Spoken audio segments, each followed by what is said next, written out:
Bom dia a todos, bem-vindos à nossa aula de hoje. Tudo bom, queridos, aí do sexto ano A e B? Espero que vocês estejam bem, que estejam aí assistindo aos outros vídeos, tá, anteriores. Por favor, não se atentem somente a esses dois vídeos de revisão não, tá? Assistam desde o primeiro e também leiam o livro e ainda façam pesquisa a respeito do assunto. Quanto mais conhecimento, melhor. Vamos dar início à nossa segunda parte da revisão de história. Bom, esse mês nós falamos sobre os direitos humanos conquistados ao longo da história e nós falamos sobre uma importante civilização que foi onde surgiu a democracia, que a democracia uma das melhores formas de se exercitar o direito que nós temos, né? Então vamos lá. Bom, vamos dar continuidade hoje falando sobre a Grécia Antiga, que foi essa importante civilização que contribuiu em muitos aspectos para a formação das sociedades atuais. E um desses aspectos, claro, foi a democracia, né? Foi a democracia, foram as influências no alfabeto, foram as influências na cultura, nos costumes, na maneira de viver, e também uma grande influência foi no direito, né? Nas leis que garantem os direitos.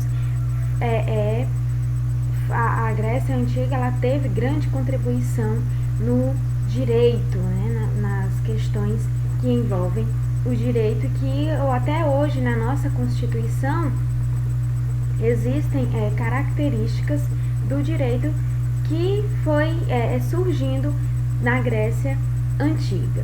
Bom, a Grécia Antiga ela é localizada na região sul da Península Balcânica, fica entre uma região montanhosa, que ao seu redor havia um mar chamado de Mar Egeu, e o mar que o banhava era o Mar Mediterrâneo. Então vocês podem observar aqui nessa imagem a localização, né, a localização geográfica da Grécia Antiga. Vocês podem observar aí, todo esse espaço é onde está localizado a Grécia Antiga. Bom, aqui nós já falamos um pouco no slide anterior a questão desses pontinhos que são as diferentes regiões da Grécia. Tudo em rosa é o que? É a Grécia Peninsular, corresponde à região da Grécia Peninsular. A parte em laranja corresponde à Grécia Insular. A parte em verdinho claro corresponde à Grécia Continental. A em amarelo corresponde à Grécia Oriental. Então, é a divisão geográfica da Grécia Antiga. Bom, vocês sabem que a civilização grega, né, ela teve origem em duas grandes civilizações anteriores, que foi a civilização cretense e a civilização micênica, não é isso? Então foram as duas grandes civilizações que deram origem ao povo grego, a cultura grega, toda a história da Grécia Antiga. A civilização cretense ela se desenvolveu por volta do ano de 2000 a.C., na região que compreende o extremo sul da Grécia, tendo assim precedido as cidades-estado da civilização grega, como a cidade de Tebas, a cidade de Atenas e a cidade de Esparta. A civilização cretense ela aflorou na ilha de Creta, então ela surgiu na ilha de Creta e se desenvolveu na ilha de Creta, que fica no Mar Egeu. Ela também é chamada de Minoica, em razão do lendário Minos, né, que teria sido o fundador dessa tal civilização. Bom, a cidade-estado, ela comportou o centro da civilização cretense, foi a cidade de Knossos. Nessa cidade, o Palácio do Rei ele constituía o ponto central de onde partia toda a organização da cidade. Além de ser uma construção monumental, o Palácio Cretense era uma complexa obra de engenharia. Sua estrutura contava com aquedutos construídos em terracota e que irrigavam a água a quilômetros de distância. Então, a civilização cretense ela se desenvolveu na cidade de Knossos, tá? E ela começou a se desenvolver a partir do palácio, que era a região central. Então ali era concentrada toda a movimentação política e econômica da cidade de Creta, né? da civilização de Creta. Bom, a civilização vamos lá, continuando, né? Era enorme a importância dos palácios cretenses. Por que eles eram importantes? Além de serem a moradia dos monarcas, eles também eram um centro a partir de onde as cidades cresciam. Então, as cidades cresciam a partir dos palácios. Eram ali, ao redor dos palácios, onde se desenvolviam o comércio, as práticas religiosas, os manifestos públicos. Algumas cidades gregas, elas se desenvolviam a partir dos palácios e residências desses líderes, sendo que o processo de formação das polis, ou seja, das cidades gregas, dava-se a partir desse crescimento em torno do palácio. Bom, a civilização micênica foi uma outra grande civilização cretense, né? Foi uma outra grande civilização que deu origem à civilização grega, não esquecendo que a civilização cretense, ela é diferente, né? Diferente da civilização micênica. A civilização cretense, ela se desenvolveu a partir do comércio marítimo, das práticas de comércio marítimo, porque sua localização não era uma localização que privilegiava o crescimento e desenvolvimento da agricultura. Já na civilização micênica aconteceu o contrário, né? A civilização micênica, ela se desenvolveu, ela tinha um desenvolvimento agrícola maior que o desenvolvimento comercial. Bom, a civilização micênica, ela se desenvolveu na Grécia continental aproximadamente entre 1600 e 1200 a.C., durante o período pré-homérico. Os micênicos, eles também eram conhecidos como aqueus, né, porque vieram dos aqueus, dos povos aqueus, que foi um povo que deu origem à civilização micênica. Bom, sua sociedade possuía um comércio ativo e era governada por um rei, auxiliado por aristocracia guerreira, né? Uma outra característica também. Os povos micênicos, eles tinham essa característica de guerra, exatamente porque os aqueus, eles foram de origem aqueus, e os aqueus, eles tinham as características de guerra. Então era um povo de guerra, era um povo da luta, da batalha, dos campos de guerra. Bom, os micênicos, eles constituíram grandes cidades na Grécia Antiga. As principais delas foram Pilos, Tirinto e Argos. A grande cidade micênica, porém, era Micenas. Então, a civilização micênica, ela se desenvolveu a partir da cidade de Micenas, que ficava localizada na península do Peloponeso, e que era caracterizada como extremamente fortificada, exatamente porque eles eram um povo de guerra. Então, eles se preocupavam muito com a questão da proteção do seu território, exatamente já se prevenindo contra os ataques inimigos. A decadência dos micênicos. Bom, tanto a civilização cretense quanto a civilização micênica, elas tiveram origem, a sua decadência deu início com os desastres naturais, né? Isso, grandes secas, períodos de grandes secas, de grandes terremotos. Então, foi um dos motivos que deram origem, que deu início ao período de decadência dessas duas civilizações.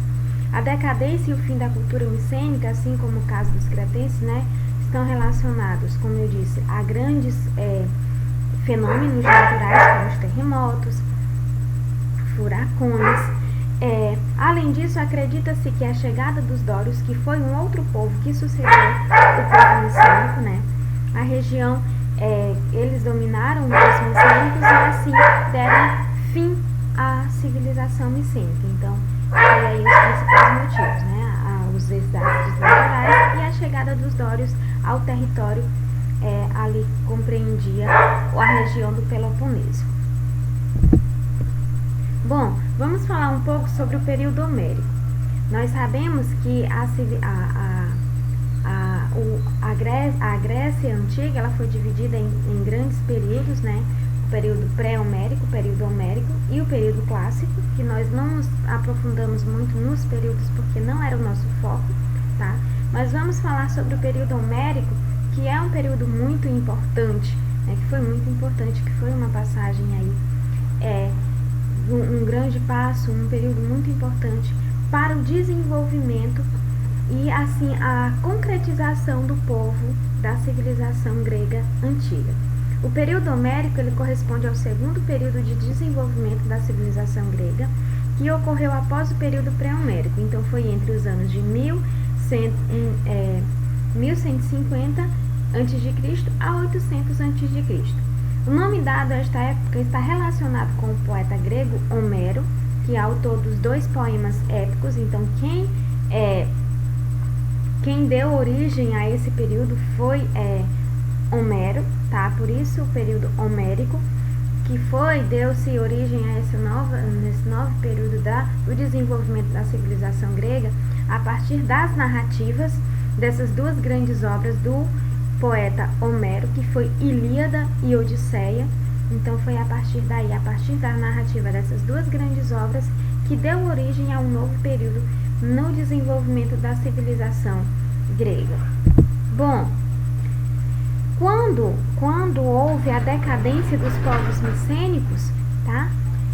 Houve um processo de ruralização onde as polis, onde as cidades que havia a grande concentração da parte econômica, social e política da civilização micênica, as pessoas elas se viram obrigadas, tanto pela necessidade econômica como em razão dos grandes conflitos, porque estavam sendo invadidas pelos dórios na época, houve um grande processo de ruralização. Então as pessoas elas passaram a morar no campo, tá? Elas saíram dos grandes centros urbanos e passaram a morar no campo, e a partir daí começou a surgir um novo modelo de sociedade naquela região da Grécia Antiga.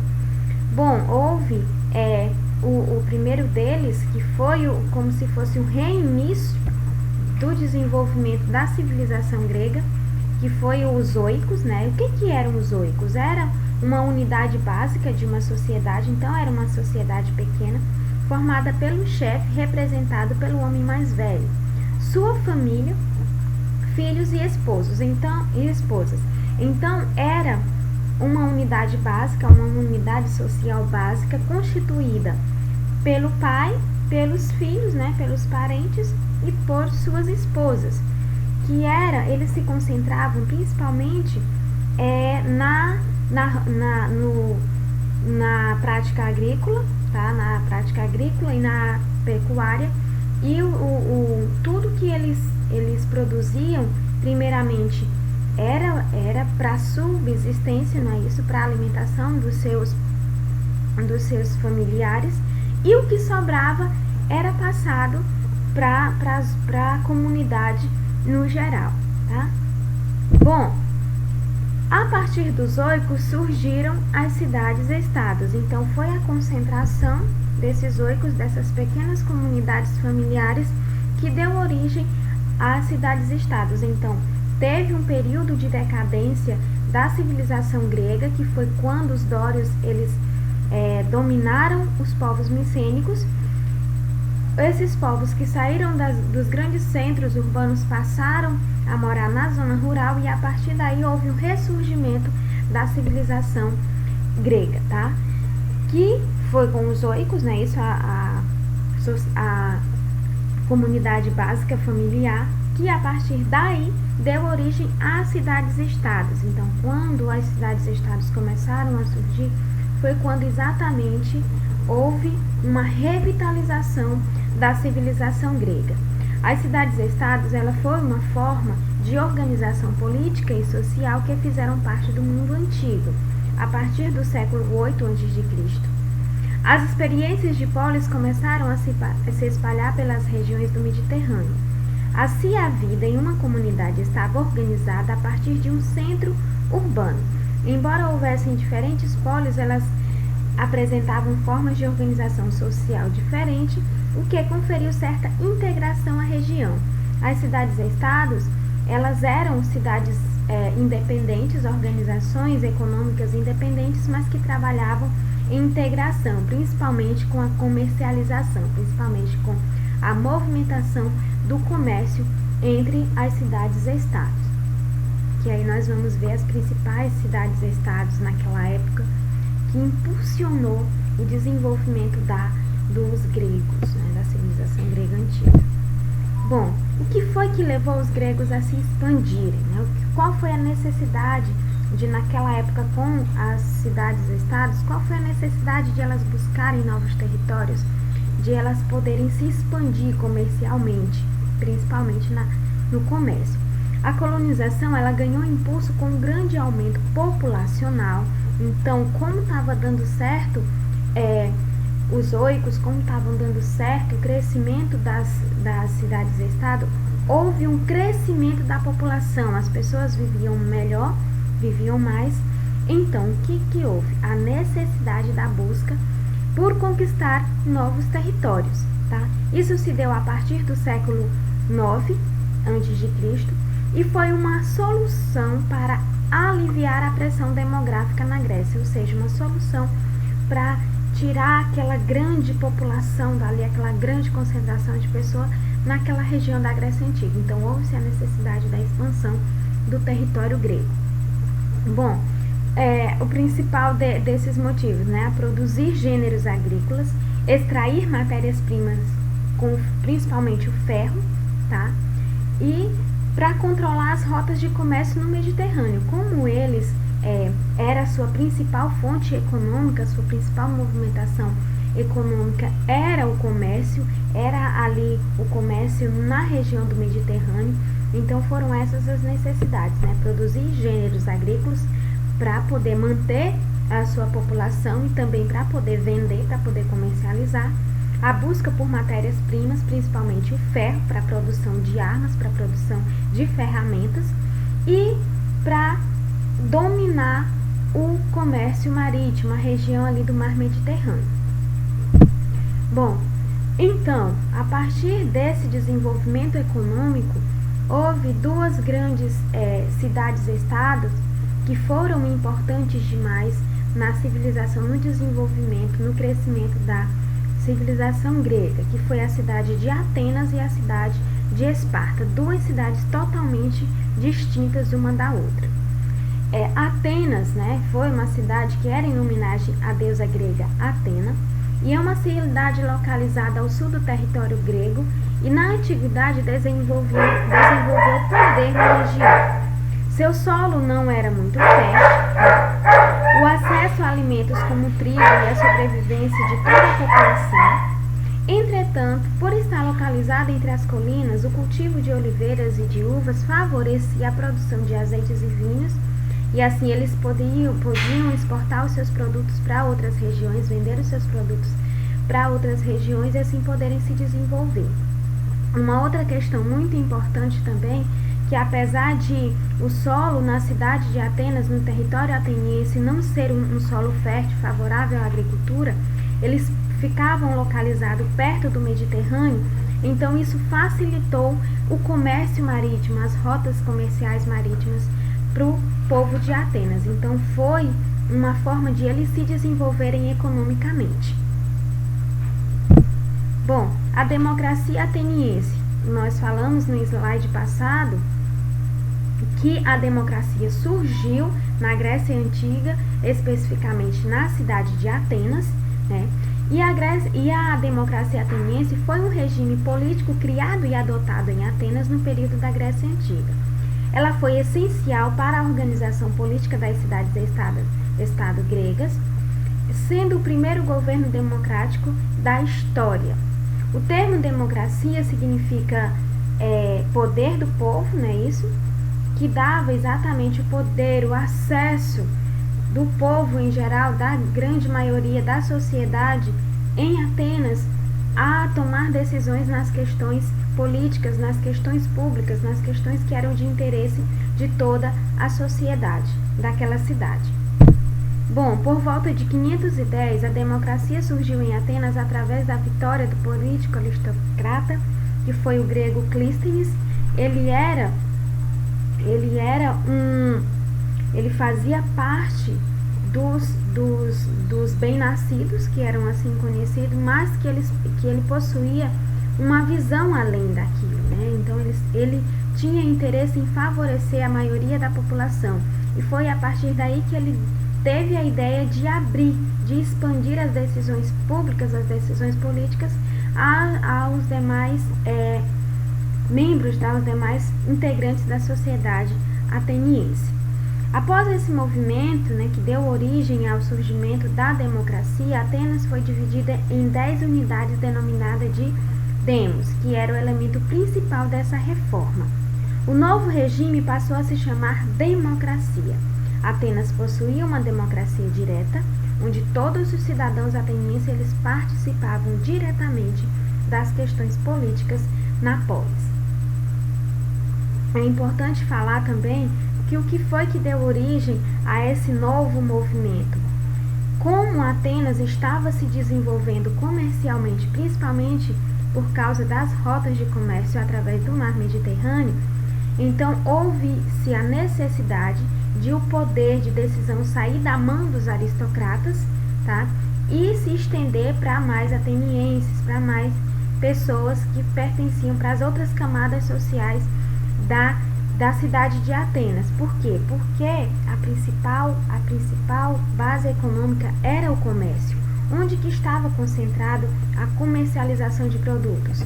Com os camponeses, com os artesãos, né, isso, com os comerciantes. Então houve a necessidade de poder abranger essa participação desses cidadãos, dessas camadas da sociedade ateniense, para que eles ficassem mais satisfeitos. Eles tomando as decisões políticas junto com os aristocratas, eles ficavam mais satisfeitos. Então, assim, consequentemente, a cidade crescia mais ainda.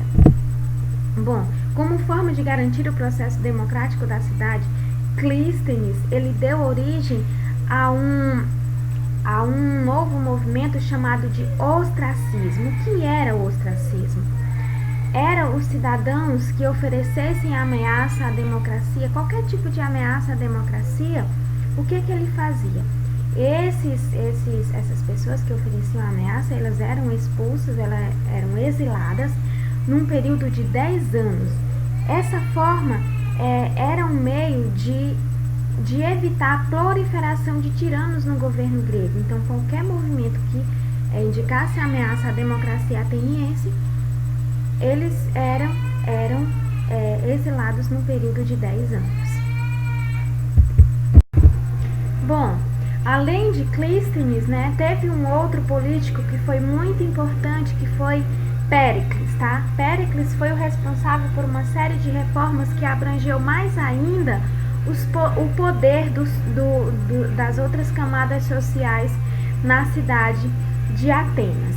Bom, o principal objetivo dele era que os benefícios eles servissem tanto para a população mais rica como as demais camadas sociais da cidade de Atenas. Então ele fez com que a participação política saísse das mãos dos mais ricos, tá? O que era comum na época, e passassem a abranger uma maior parte da sociedade em Atenas, como por exemplo os comerciantes, os artesãos, os camponeses e até escravos por dívidas, né? Escravizados por dívidas. Uma dessas reformas que ele fez foi a criação, a implantação da Assembleia do Povo, que era um importante órgão do governo que participava das decisões políticas em Atenas. Bom, as principais características da democracia ateniense eram: ela acontecia de forma direta, então todos os cidadãos considerados cidadãos, não é isso, considerados cidadãos atenienses, podiam opinar em questões públicas. Houve várias reformas políticas e sociais, cada vez abrangendo mais os direitos da população, da sociedade ateniense. Houve uma reformulação da antiga Constituição, igualdade perante a lei, então todos os cidadãos atenienses eram iguais perante a lei. Igualdade ao acesso a cargos públicos, não é isso? Então todo e qualquer cidadão ateniense podia ocupar cargo público. Igualdade para falar nas assembleias, então todos os cidadãos atenienses podiam dar sua opinião nas assembleias. e o direito de voto a todos os cidadãos atenienses. Então, eram aí as principais características da democracia ateniense. Bom, agora nós vamos falar sobre uma outra cidade que foi muito importante, né? Isso que foi Esparta, uma cidade totalmente diferente, o seu regime político, social totalmente diferente de Atenas, tá? Então, Esparta foi uma cidade localizada na região da Lacônia, no sudeste do Peloponeso. A região ela era bastante fértil e possibilitava o cultivo de cereais e a sustentação da população, tá? Diferente de Atenas, né, que ficava localizada em uma região pouco fértil. Bom, além disso, havia muitas terras boas para a pastagem e a domesticação de animais. Entretanto, sua geografia não era favorável à navegação, diferentemente de Esparta. Então, não houve um grande destaque, diferentemente de Atenas. Então, na cidade de Esparta, não houve um grande desenvolvimento na área do comércio, exatamente porque eles não ficavam localizados, não possuíam acesso às rotas de comércio pelo mar Mediterrâneo. Bom, Esparta ela era dividida entre ilotas, né? Então eram dois grandes grupos sociais, duas grandes camadas sociais, que eram os ilotas e os espartanos.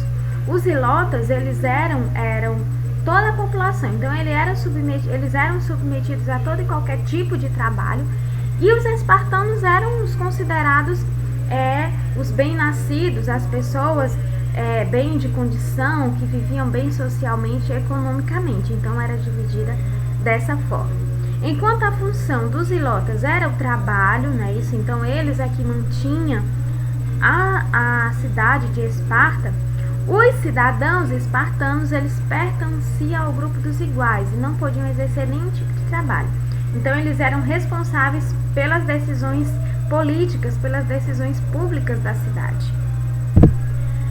A principal característica da sociedade de Esparta era a exaltação dos valores militares. Então, a sociedade espartana ela era altamente militarizada.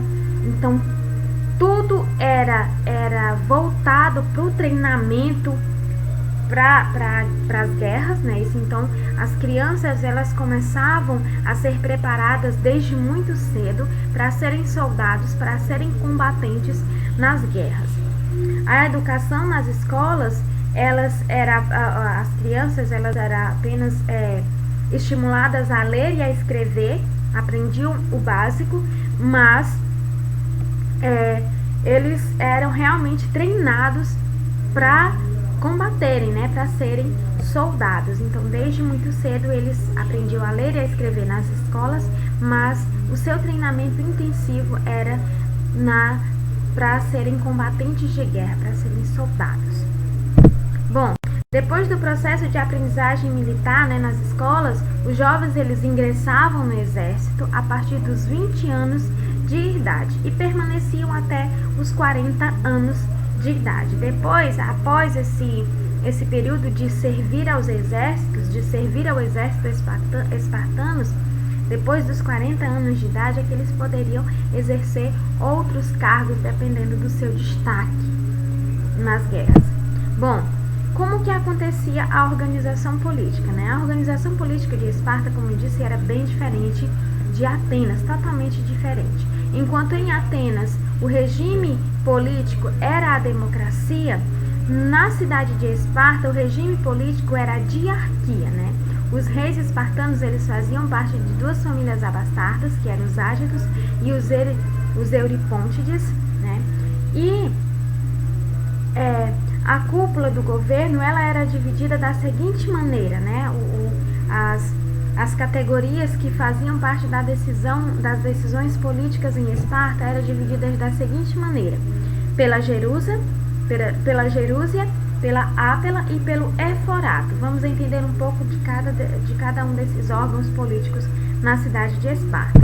Bom, a Jerúsia eram os comandantes, exatamente aqueles comandantes que tinham destaque nos exércitos, no comando de seus exércitos, de seus soldados. Então, depois dos 40 anos, né, depois dos 40 anos, eles podiam aliás, no caso, era até depois dos 60 anos eles podiam fazer parte da Jeruse, né? Então, os comandantes do exército espartano eram os próprios reis e cabia a eles também as funções relacionadas aos assuntos religiosos e militares. Existia no cenário político de Esparta o Conselho dos Anciãos, né, ou Gerúsia, tá, que ele era presidido pelos reis espartanos e composto por 28 homens com idade de 60 anos. Então, eram exatamente aqueles comandantes, aqueles altos comandantes dos exércitos que a partir de 60 anos podiam fazer parte da Gerúsia, né? O conselheiro dos espartanos, ou gerontes, eles tinham as funções políticas amplas, então eles podiam tomar decisões em diferentes campos da política, da questão social e política da cidade de Esparta. Bom, a política espartana ela permitiu a participação dos cidadãos a partir do século 7 a.C., já que houve a criação da Assembleia dos Cidadãos chamados de Átela, né, que nessa Assembleia era debatida a aprovação ou não das leis governamentais, que eram as leis elaboradas pelo Conselho da Gerúsia, e os cidadãos espartanos acima dos 30 anos de idade podiam participar das decisões políticas, né? A abertura da participação política de Esparta possibilitou aos conselheiros da Gerúsia que fossem escolhidos pelos membros da Ápela, né? Apesar de eles serem escolhidos pelos membros da Ápela, claro que tinham lá os seus acordos políticos, como até hoje ainda existem esses acordos políticos, né? Então não era feito de forma democrática, existiam vários interesses políticos para que fossem aí escolhidos esses membros do conselho. Bom, a autoridade executiva da cidade de Esparta era desempenhada pelo eforato, né? Então acontecia da seguinte maneira: os membros da Gerúsia eles elaboravam as leis, né? E era levado até o conselho da Ápela, que eles decidiam se sim ou se não, se aquelas leis eram implantadas ou não, e se aquelas leis fossem implantadas, elas eram executadas pelos membros do eforato. Os membros eram chamados de éforos e compunham de 5 membros influentes, com mandato de 1 ano e responsáveis em guardar a tradição espartana, que era exatamente a questão da militarização, né, de eles serem mesmo trabalhados para a guerra.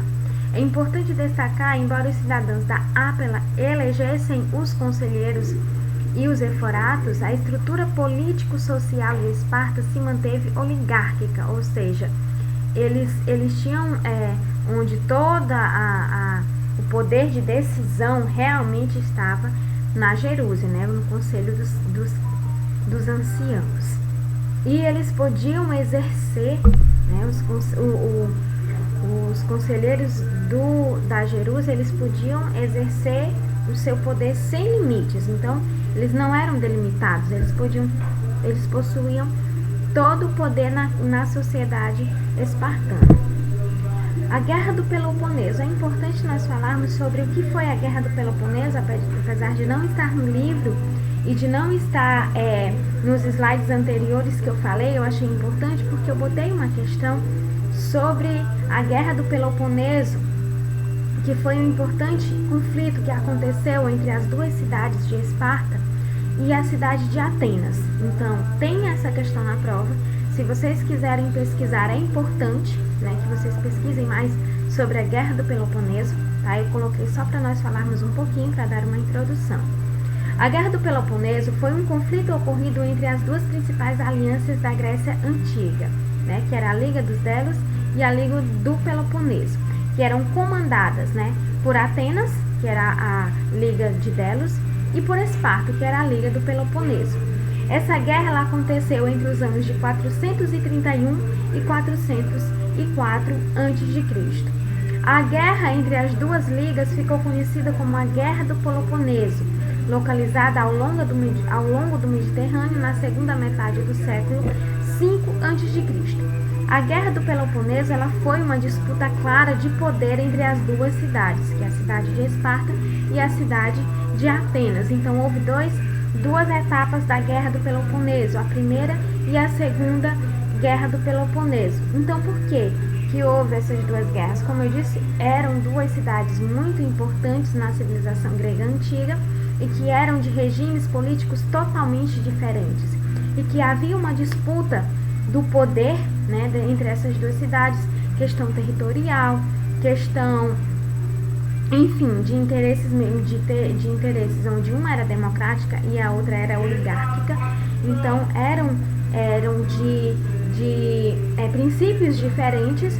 Então por isso houve esse conflito, essa grande disputa que ficou conhecida como a Guerra do Peloponeso. Por favor, faça uma pesquisa mais profunda, tá, sobre isso e se preparem, porque tem questão sobre isso na prova, tá certo? Bom, por hoje é só. Eu espero que eu tenha sido assim clara o suficiente. Eu sei que muita informação para vocês, eu entendo isso, mas por favor leem, tá? Sigam o roteiro direitinho do livro e vão agregando, vão adquirindo mais informações a respeito dos temas que estão aí no livro, nessa unidade que nós estudamos esse mês. Se preparem, a prova está ótima, eu acho que é toda de marcar, mas que há necessidade de vocês terem muitas informações, então podem pesquisar a respeito, tá certo? Então façam uma pesquisa aprofundada.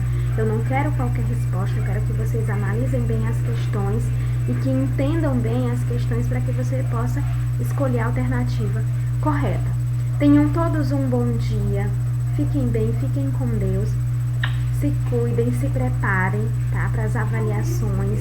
Façam aos poucos, façam bem feitas, todas as avaliações façam muito bem feitas, se preparem, tá certo? Façam com calma aí no conforto da casa de vocês, na tranquilidade, para que possa sair avaliações bem feitas, tá? O importante agora é a questão do aprendizado de vocês. Como vocês têm mais tempo aí na casa de vocês, dá para vocês se prepararem melhor. Um grande beijo, meus amores. Até a próxima semana. Tchau!